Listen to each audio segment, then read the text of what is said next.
suddenly we were catapulted up into the air like a suction, like a vacuum. I was incredibly peaceful there, and I just felt filled with love and light and happiness. I would have never chosen to come down if I had had any clue. Felt realer than life itself. Welcome, everyone, to Our Sliver of Time. Today we have a very special guest, Julie Levine, who had a very profound near-death experience the morning of an unfortunate car accident. And we're going to talk about the event and what she saw on the other side. And then we're going to overload her with a bunch of follow-up questions after. So, Julie, it's an absolute pleasure to have you here. How are you doing tonight? I'm doing well, Dave. Thank you so much for having me. Appreciate it. So I think I'm just going to launch right into my story here.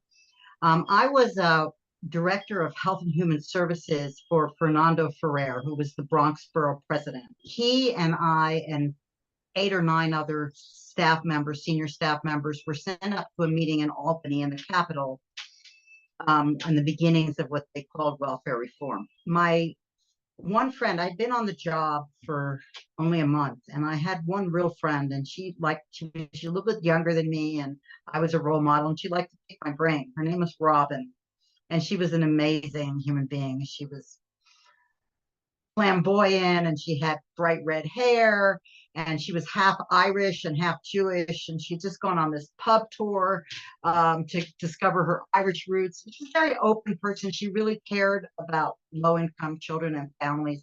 Her heart was in the right place. So I'm telling you this story for a reason. She asked, she was included in this meeting, even though she wasn't a senior staff, because she was a policy wonk.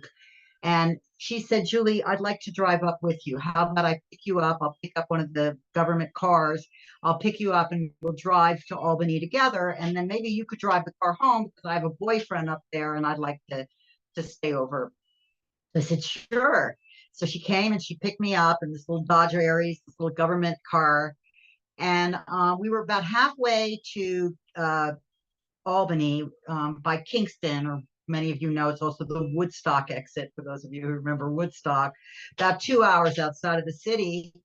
And it was very rainy and overcast and foggy outside. We were in the slow lane driving along, sharing stories and deepening our friendship and connection. Suddenly, I saw, and I'm sure she did too, a huge 18-wheel truck backing up on the shoulder, but it appeared to be backing right up into us, into our lane, in the slow lane there.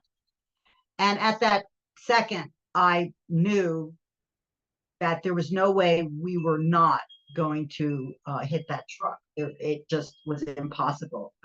Us going 70 miles an hour, him backing up, the distance, it was just, you saw your life flash before your eyes right there. And I did, and I may have screamed. I feel a little guilty about that. It may have been, I don't know, it would have changed anything in the outcome. But anyway, my friend Robin, she swerved the car to try to get out of the way of the truck, and the car skidded, went out of control, and spun around and hit the truck on her side, on the passenger door side. She died. She died instantly. Her neck broke and it snapped. And what I remember first was, of course, terrible fear. That scream is still in some ways inside of me. And also, I remember pain. And I remember that Robin left, that Robin went, that I must have known she died. But remember, this is all in like a flash of part of a second. And then I was unconscious. Now, the driver of the truck did call 911, and because we were just past the Kingston exit. He was from Kingston. He had missed his exit, and it cost a lot of money in tolls on the New York Thruway, and it's 20 miles between exits, and he didn't want to go another 20 miles there and 20 miles back and pay whatever it would be for that big a truck.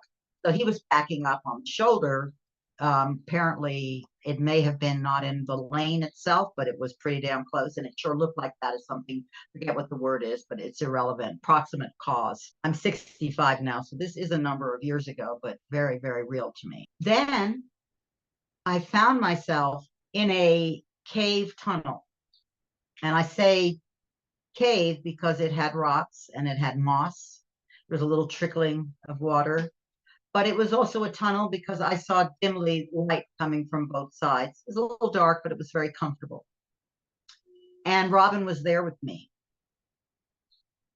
There was also a presence with us that I'm going to call a spiritual guide, for lack of a better word. I mean, if we go into it later, I was an agnostic, and I was one of those people who said, if there is a God, let him or it show itself to me. But I don't think it's a Judeo-Christian white man in a robe. I didn't feel that, but maybe there was an energy thing. I didn't know, but I certainly wasn't going to believe it based on some faith, based on some white man's biblical whatever. I believe I may have been shown. At any rate, this guide was there with us, and it was connecting with both of us. And I couldn't connect with Robin there. We didn't hear each other's thoughts, but this presence did. And it was sharing telepathically, if you will, that we were going to go to a place that was going to be very, very far away. Incredibly beautiful, very peaceful, joyous. We were going to be so happy there. There was nothing that our life experience in any way had prepared us to even understand what it could be, but that one of us was going to have to come down, and that only one of us, I think one of us was going to have the strength to make that trip. And I immediately wanted it to be me. Such a will I had. I knew it meant living. I wanted it to be me, and then I felt terribly guilty. What made me more deserving than my friend. She was amazing. She was a beautiful soul in every way. But it was irrelevant, that you'll see as my story proceeds. I don't know what she wanted or what she asked for, and maybe we didn't really have a say, or maybe it was already a divine thing. I don't know. But anyway, at some point, I don't know if the cave tunnel kind of shifted, because suddenly we were catapulted up into the air like a suction, like a vacuum, and whooshed up.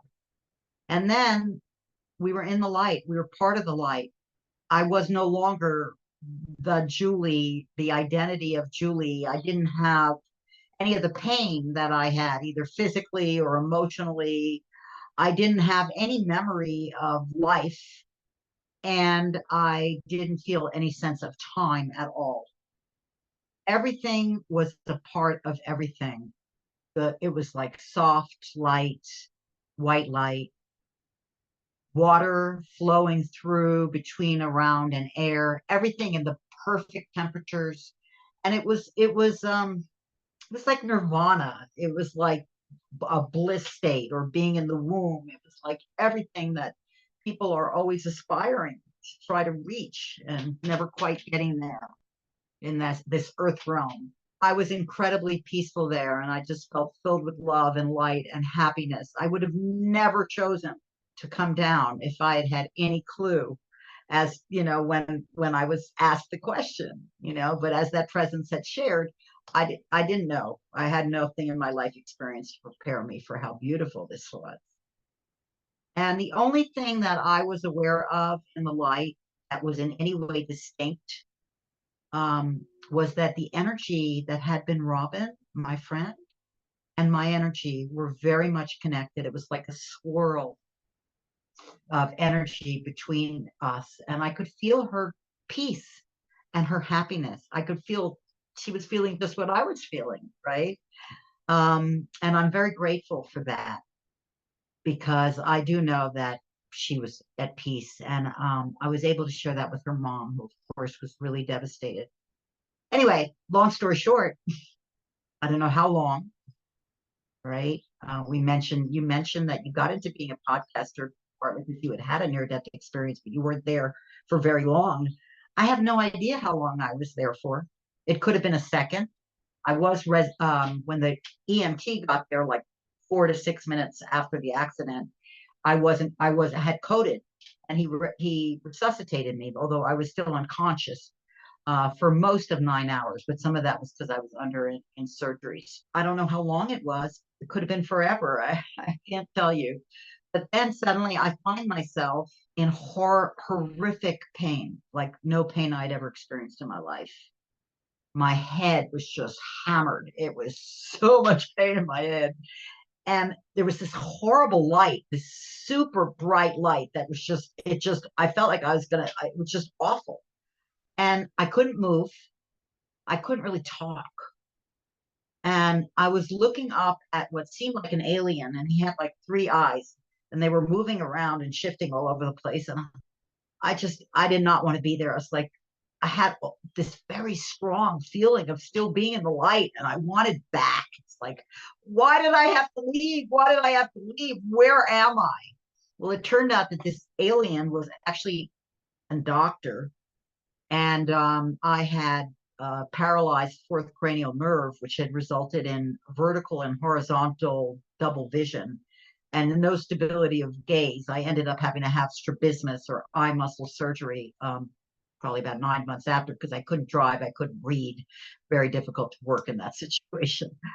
But anyway, I'd also cracked my hip, so I was in traction, and I'd had multiple fractures in my jaw.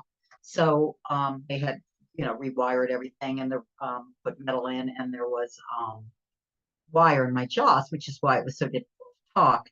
And I just had a splitting headache. I'd had a massive, massive head injury, and the fluorescent lights in the hospital surely didn't help.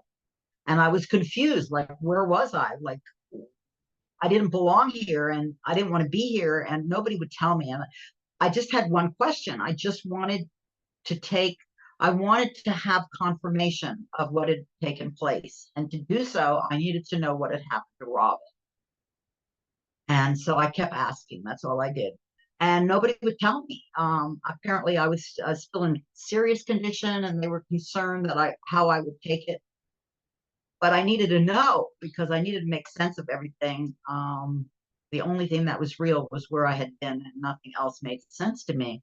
And finally, of course, I was told, but I did get help along the way, both from a beautiful nurse who really helped me to open up, and also my mother's younger cousin who had had a near-death experience, who ended up being a major. She called me right in the hospital. She heard what happened, and she wanted me to tell her what had happened. She wasn't the least bit interested in, in my physical, what had happened to me physically. She wanted to know what happened between when I was hit by the truck and between when I woke up.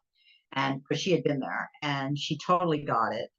And she said they're going to try to make the people are going to try to, people are not comfortable with this. They're going to try to make it go away. They're going to be like, get over it already, Julie, get back to your life and everything. And not to mention the fact that I had major changes physically, and I also had a head injury, and that took some compensation as well. But I also had shifts spiritually. I had shifts on so many levels. And it felt realer than life itself. And it has continued to be so all of these years later. Very, very, very real. And yeah, and it has changed me tremendously.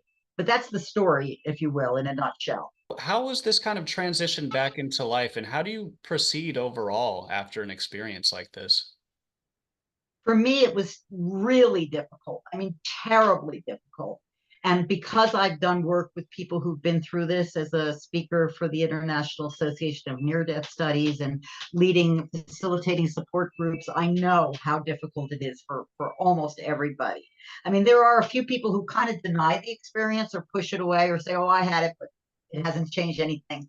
I don't know how they managed to do that, but those are real rare exceptions.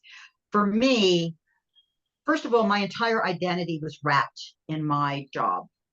I was a social activist. I fancied myself as, I was kind of a hippie-ish person, but I fancied myself as a peaceful revolutionary, if you will, a nonviolent revolutionary. I really believe and still believe that we need fundamental change, that corporations control our world. And, that's a whole other stream. But I was very much involved in that world. But I was also very, it's where I got my sense of self, my sense of worth, my ego. And when I had the accident, first of all, I had a lot of physical problems. I couldn't really get back to work, and I had memory issues. And I really struggled. But more than that, it didn't have meaning for me anymore. I craved real meaning at the same time that I was suffering physically. And every time I thought I was kind of getting ahead of this, something else would go. Like I would need another root canal, another tooth from the accident would die or something. And, I would feel that pain all over again. So it's been difficult on many levels. I also was, as I mentioned, agnostic before that. I very much have believed in God ever since. Not again necessarily a Judeo-Christian God, but I think that's highly irrelevant. I mean, one of the things I've found with near-death experiences is people will see their image in their experience that either relates to what they've already would recognize, like Jesus Christ, or sometimes people will see Buddhas, or people who are, Christians will see Buddhas, or people who are Buddhists will see Christians. So I think that's the least important, how that energy, that spirit is represented to us.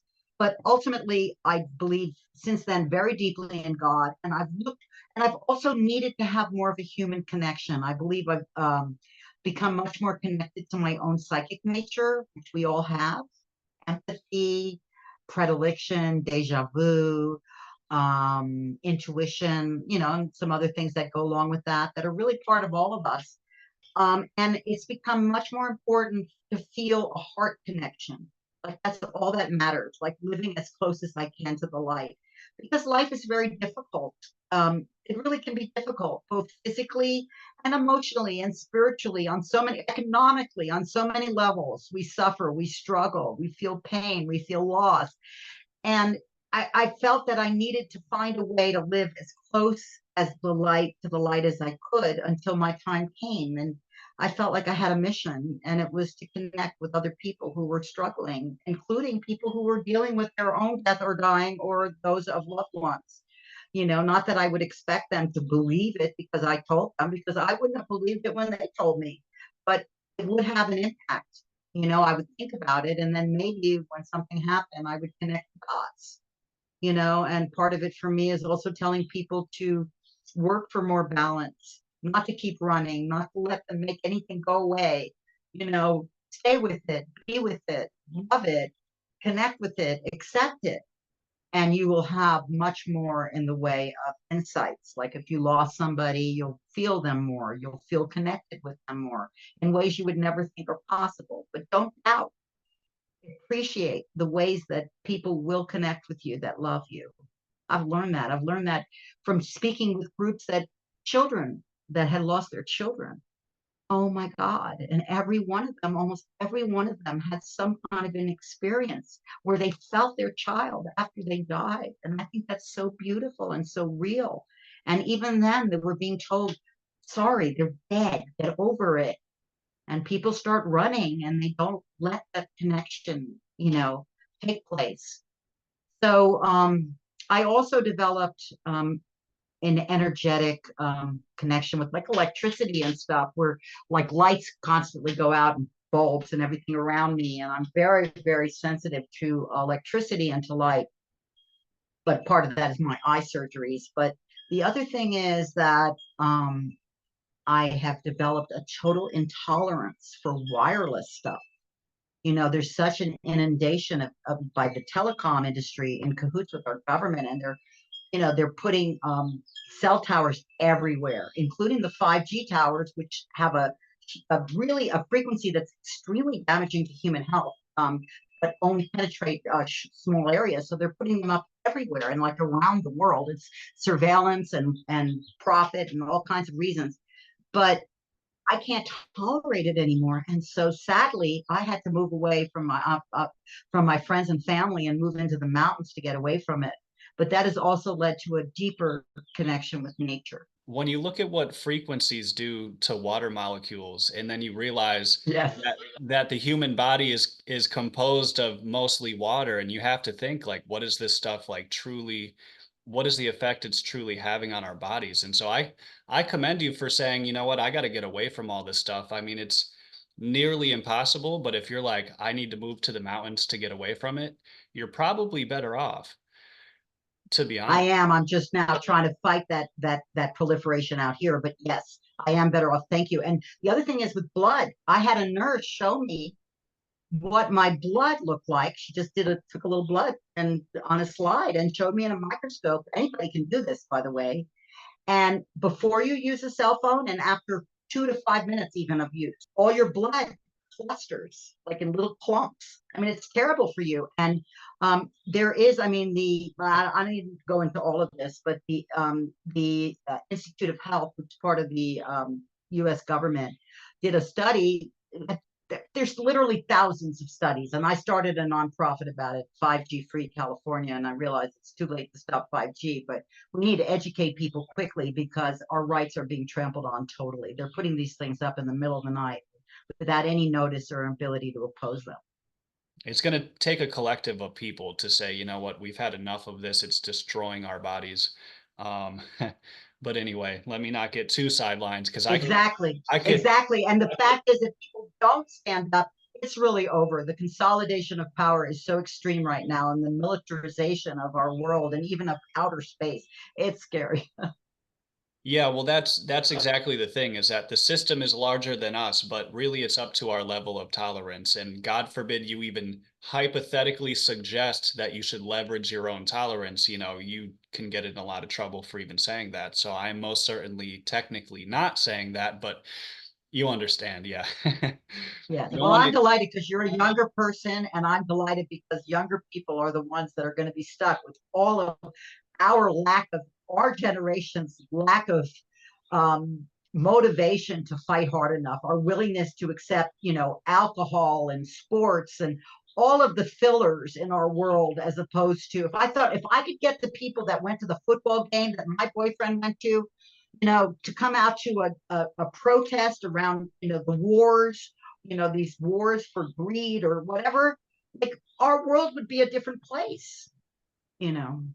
yeah, well, it's There's been times actually I thought we saw it, but it didn't happen. Well, it's interesting because it's all about reference points. So people consider this to be normal because that's what they grew up seeing. But for people like us that have had, you know, came very, very close to death, I feel like we tend to think on a longer time frame, whereas I care about the people that will be born in 200 years, 300 years. Yeah, you know, you gotta care about people, you know. And anyway, Yes, you do. Thank you for that.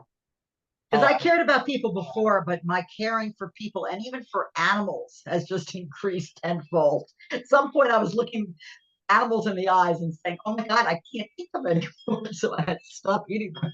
not only did you have this experience after death, so to speak, but all the people you've spoken with that have lost loved ones, um, they've had these type of experiences at times as well. And my question to you, Julie, is do you think that human beings, realistically speaking, could access this? I don't know if you want to call it another realm or, you know, this kind of other side of existence, if you will? I know they can. I know it beyond a shadow of a doubt.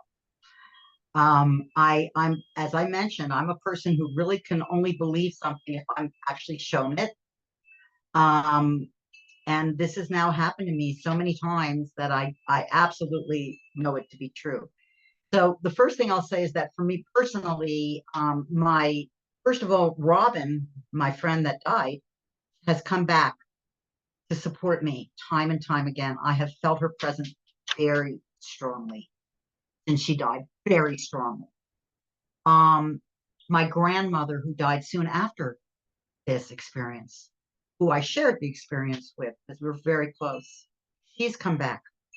And she came back one time in a very direct way when I was preparing for a big march on Washington. And, I'd wake up early in the morning and blah, blah, blah, blah. And I knocked over a picture frame with my grandma's picture in it. And boom, she just came right out of there. I just felt her larger than life and telling me, I'm at peace now. I want you to know that. And you more than anyone should understand because you've been there. She said, but I love you and I'll always try to be there for you and everything. And, and I'm here with you in ways that I can be. She literally said that to me.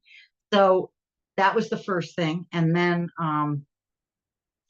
when I spoke to this bereavement group there were 50 people there, and literally, it was kind of ironic. I don't know if it's synchronistic, but I got a call from this lady who was running a bereavement group up in Kingston, New York. And that's where my accident happened. So I drove up on the same New York thruway to speak to these people. There were about 50 of them, and they had all lost their children. And I don't know if I didn't ask enough questions, but somehow I didn't realize that till I got there. And I was prepared to talk about the Tibetan Book of the Dead and the Tibetan Book of the Living and Dying and how they buried pharaohs. And if they didn't live, then they said they weren't meant to rule because they understood that it gave you insight and also empathy to go into the light. I mean, there is understanding of this throughout time, particularly in the spiritual realm.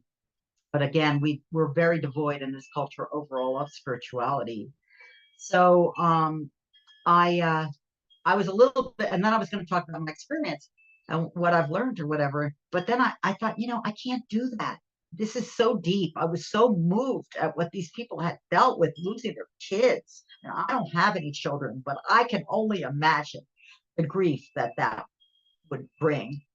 So I said instead, like, because I want to get a sense of the room. It was in a church. I didn't know how straight, like, I didn't know where we could go.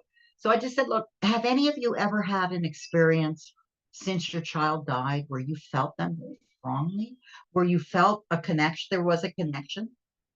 Well, that became the whole meeting, literally 2.5 hours. There were 50 people there. 48 people shared experiences that they had had with their children. And they were just, I mean, we were all crying. Everybody was weeping. It was amazing, very deep experiences. One fellow didn't say a word, and he was kind of looking kind of really uptight, but he stayed afterwards when they had like a refreshment thing and like a mingle meet and greet. But he didn't approach me. So I approached him and I said, is there anything you want to share? Because he'd been one of the two people who hadn't shared. And he said, no, I'm sure it's nothing. I'm sure, blah, blah, blah. Well, I convinced him to share whatever it was. And it literally was that his daughter died when she was 7. She was hit by a car when she was riding a bicycle, literally right outside their house. He had 2 trademarks, wild geese and rainbows. She loved them. They were on every painting. It was like her thing. And 2 years after she died, and he and his wife were separated, but he was still helping her, and he was helping her. He was on a ladder outside the second floor window where they had lived together, where she still lived. And suddenly he felt like something, like almost like touching him, and he turned, and there was a triathlon of geese, and they were literally flying, in a straight line toward a. You've ever seen a sun with like a little rainbow around it? How you can get a little rainbow, live to a rainbow that was encircling the sun. And he started to sob, and he came down off the ladder, and he told his former partner, and she said, get over it. 3 years now, she's dead. What do you not understand about that? Move on, get busy. And he said, and since then, he said, I just try to stay busy. I try not to think about it. I'm like, and my message to people is almost the exact opposite. I'm sure she meant well, but, and I'm sure she was trying to get over it herself, right? But my message to people is go be in nature, go anywhere that feels peaceful to you, and stop feeling like you need to run, and keep doing, and let yourself feel that connection. And you will feel it. And you won't always feel it when you ask for it, and you won't always get it in the ways that you ask for it. But when you do receive it, accept it. Accept it as a message, accept it, appreciate it, and find yourself more in places where you can continue to have those experiences, and they will come, because no love that great is stopped by something as insignificant as or as life and death realm. Clearly physics understands this as well at this point. It's certainly starting to point in that direction. It's what we used to think we knew. Turns out there's a whole bunch of stuff we don't know. Electrons might be popping in and out of existence. I mean, it's extremely fascinating. In regards to this kind of immense love that you felt on the other side, do you believe that everyone feels this when they pass on? In other words, is there judgment, in your opinion, on the other side? Well, I guess I don't believe in hell. Um, maybe partly that's my Jewish background. But I mean, even though I'm not, like I said, I'm not religious in any way that way, but, and I believe ultimately we do all go to the light. I do believe that. I believe we all start out being good, but the world kicks in and humanity kicks in and whatnot. Sometimes we may be flawed even genetically, who the hell knows? But I think it ultimately is about the good. It's not about punishment. I don't believe that anything about what I saw speaks to a punishing or judgmental God at all. What I have, though, seen, and I now know of two people, one recently who reached out to me after doing another podcast, and the other, a woman that was actually on the Montel Williams show with me when we were brought in as speakers about our near death experiences. And she was brought in. She had had what was termed a dark NDE.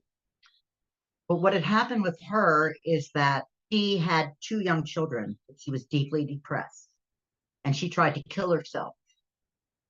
And she ended up in a kind of what I will call a bardo state, like in a purgatory, if you will, somewhere in limbo. It was all dark, there was no light, she wasn't able to find her way to any light until at some point she realized she had to come back, and she came back. And another woman shared a similar experience. So maybe that's a judgment. Maybe this is not something that we are like, even though I have a pretty good life, very good life. But if I could be in heaven tomorrow, I probably would choose heaven, except I would feel bad for the people, obviously, that I was leaving behind. I don't know that we are able to put that in our control. So if I were to kill myself, you know, I don't know if it would be an easy journey, let's put it that way, because I hadn't worked through what I had to work through in this lifetime. We have some kind of purpose. We are here for some kind of a reason. So it's an evolution, although sometimes it's a very hard one. So I don't believe in hell, but I do believe that everybody doesn't just go directly into the light. Most people do have what's called a life review, where somewhere, probably when I was in the tunnel cave, somewhere between life and death, they experience uh, having remorse for having to come to terms with the things that they did in their lifetime that were wrong.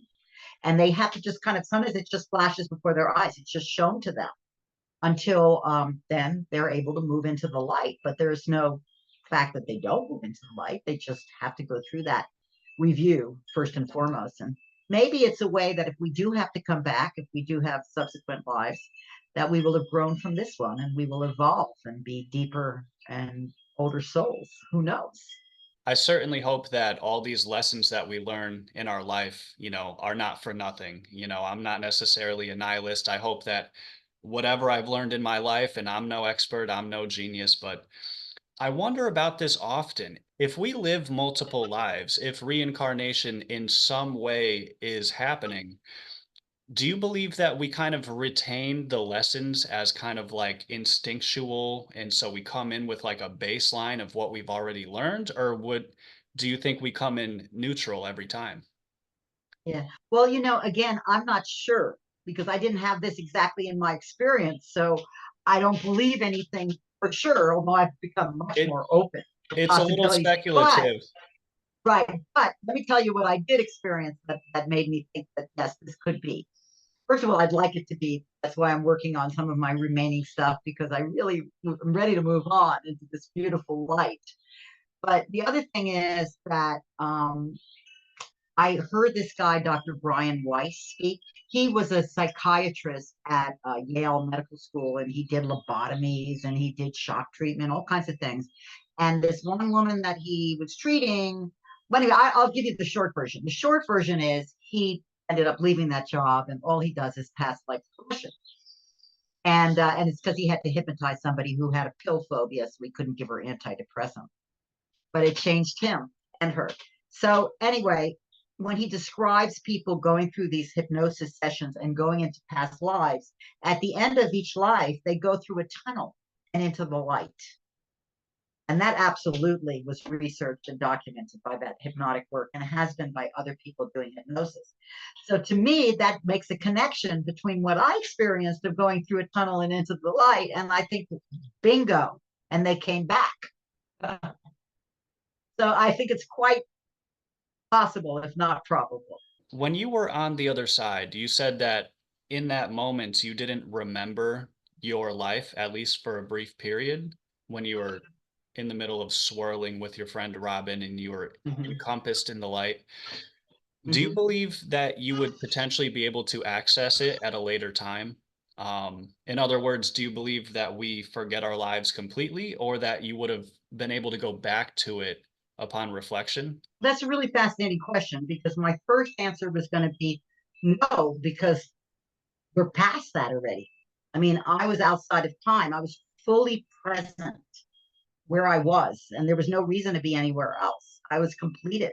But I do know that people like Robin and my grandmother have come down to support me. So some part of their spirit obviously is still connected.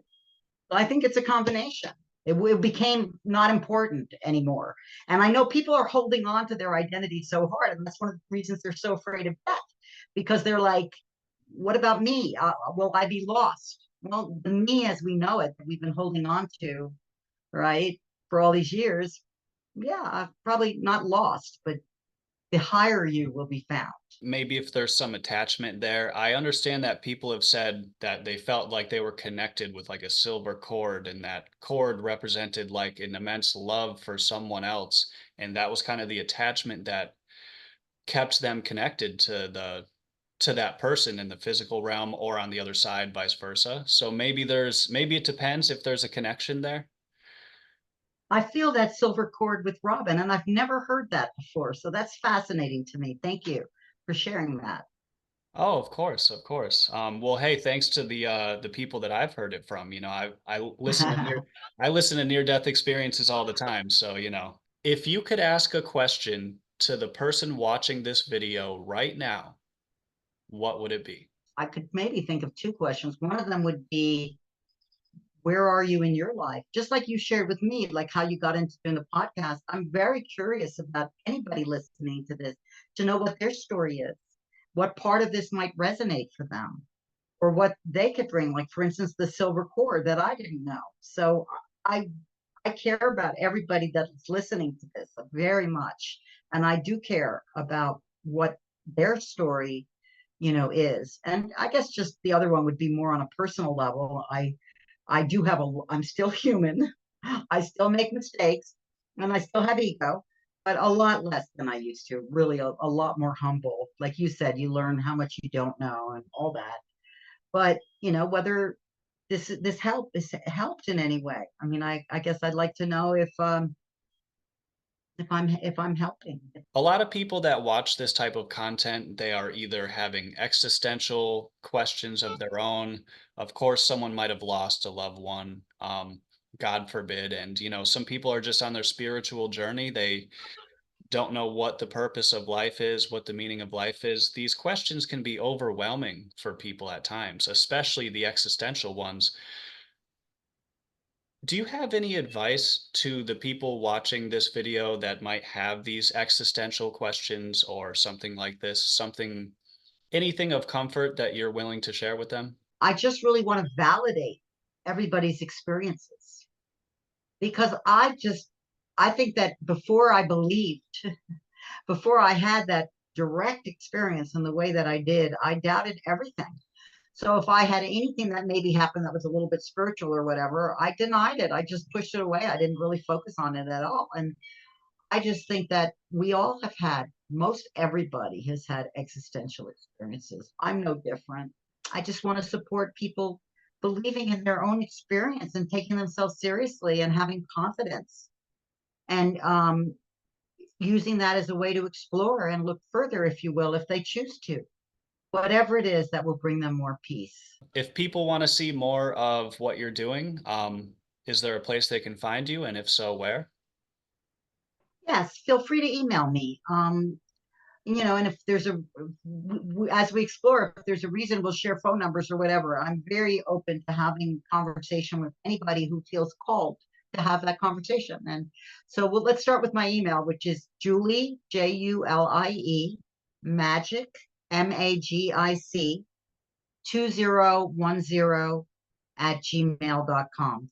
And by the way, magic, I think sometimes people will delete it as spam, thinking it's porn or something, but it's the magic of the woods, which we've been talking about. What's the 2010? Any significance for those numbers, or Oh no, I was Julie Magic at AOL, and then